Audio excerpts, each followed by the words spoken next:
Hello and welcome to A VO's Journey. My name is Anthony Pica, and this show is all about helping the new and upcoming voiceover artists grow their business, sidestep all the crazy things that I seem to step on. It is June 19th. Happy Juneteenth. It is so wonderful to be talking to you and bringing you this episode about voiceover business. I want to really chat with you and give you some tips about the importance of running this voiceover thing as a business. Many people I coach and work with, are spending so much of their time on getting better at the craft of voice acting, which is everything, which is vital and extremely important. But there's the business aspect to this whole thing that is a constant trial and error, a constant battle, if you will, of building a business.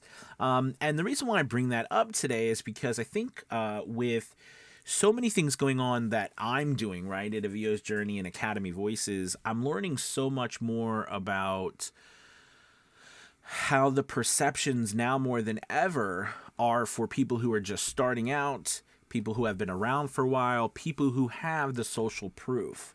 It's so easy to forget, I think, after doing this for years and years, what it was like when I first started and I didn't have any social proof.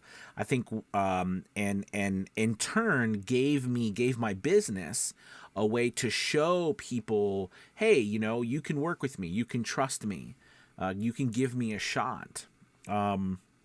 Recently we had a situation where, we had an issue arise with Academy Voices where, we're starting to really bring in leads and getting work for our voice actors through Academy Voices, which is thrilling and exciting. But there's, because we're new too, because Academy Voices is new, not all of us voice actors who are doing it and running, but since Academy Voices, the name, the group is new, people want proof that the Academy Voices and things have done stuff like that, and we're building it. We have done so much as individuals, but coming together and working through that that casting website, we're still in our infancy. So, people want social proof. And, it leads me, so basically what I'm saying is, we get messages, hey, can you share with us things that you've done? Can you share with us reviews? Can you share, and I think that, it reminds me of how it was when I first started and I didn't have reviews and I didn't have all of those things. I think one of the best things I did, and I'm not going to claim that I had some master plan, but I do remember in the beginning, I got on ACX and I did a lot of royalty share books. And a lot of it wasn't to make a lot of money, because you don't make a lot of money with those. Don't make much money at all. But what you do get, right, is them being published, and you get that credibility. You get that ability to get reviews, right, through Audible. You get, and on Amazon, you get that name recognition. You get that that review. That work in your pocket, if you will. And I did so many of those, so many books, and it allowed me to build, at least if nothing else, a framework, a base for saying, listen, I've done work, I'm on this site. And that grew, and I think that allowed me then to move further into promoting my business, building a brand that I could say, hey, I've done all this work when I was still brand new. But I had to give away a lot in the beginning. Do you know what I mean? I had to give away a lot in order to get a lot now. Now people pay me a lot of money to do voiceover work. But at the time in the beginning, I got paid nothing practically, right? Because how does anybody know you? So anyways, I bring that up because we think about building your business in voiceover, all right? We seldom talk about how do you get your foot in the door, right? Especially if websites aren't necessarily working for you. Maybe you're trying these different websites and they're just not working because the websites are overcrowded and there's tons of people on there. Some of these big websites, right, we know have 30, 40, 50,000 voice actors, maybe more. Some of them have just 30, 40,000 gigs up on them. I mean, there are so many voice actors on all these websites that they're overcrowded. So it's hard for you to even, get your foot in the door there.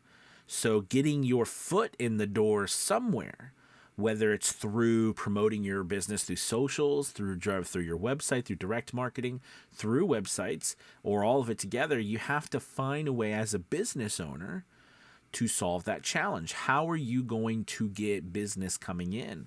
Now, I'm not saying this works for everybody, okay? I'm just saying I remember when I was young, before my grandfather died, and I wish, as I've gotten older, my years, I wish I could have, I wish at the time when I was younger, I thought more about soaking up everything he did with business. But my grandfather owned and started a lot of businesses and sold a lot of businesses, and he was like, those guys from the Depression era, and they seem like everything they touched turned to gold. Like they really knew how to do things. But he basically followed this, kind of structure, with his business, right? Where he started out, he found a great place with a lot of traffic, right, a good location.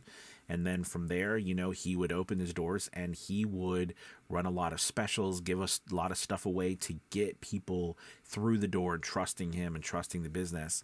And then he built this clientele. And then, after a couple months, he'd stop running those specials and everything. And he had this thriving business.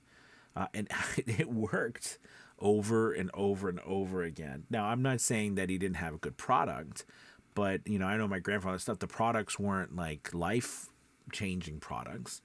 It wasn't the iPhone or something, or the internet. So, I mean, but I'm trying to point out that, he was very good at business in the sense of knowing that, you've got to get people to trust you and to come to you. And sometimes to do that, especially when you're just starting out and you have nothing, you've got to, do something, and he chose to, give discounts, give the ability to, or give things away so that people got to know him in the business, got to recognize them, became interested and trusted, right? That the product's good, that they can trust it, and then they come back, and then it feeds the other, right?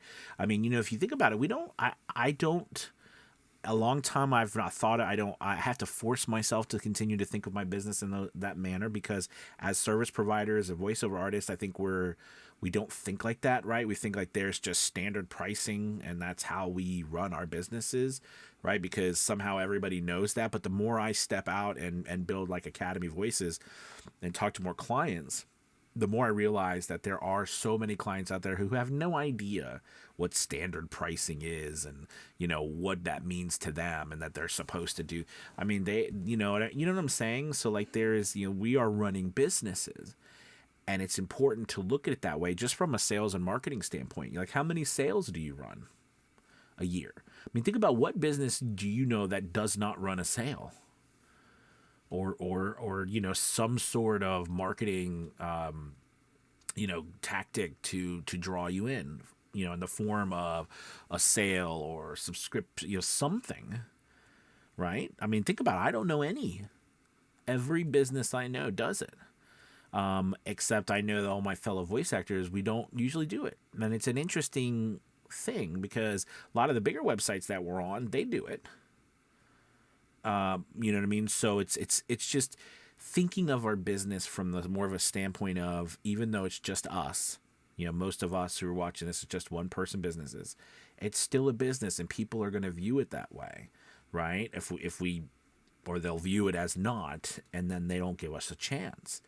So it's just something, start to thinking more from that. I'm going to be doing a webinar coming up here Saturday about building your websites and running through how to start booking more work through your website. I'm so thankful that I'm finally getting so much more work and leads and stuff through the websites and the efforts through SEO and things like I'm talking about here. And I'm going to talk about that in the webinar. But I think it's really important that, you take control of your business and look at it as a business. All right, thank you guys so much. Oh, I could chat more about this all day long, but I gotta go. I appreciate you being here, and make sure you hit that like and subscribe button. Also, check out the link below to A VO's Journey Elite Academy, where we teach this every single day. Do live classes, pre-recorded courses, and of course our Discord server, which is incredible community, and exclusive access to Academy Voices. All right, thank you guys so much for watching. I'll talk to you soon. Goodbye.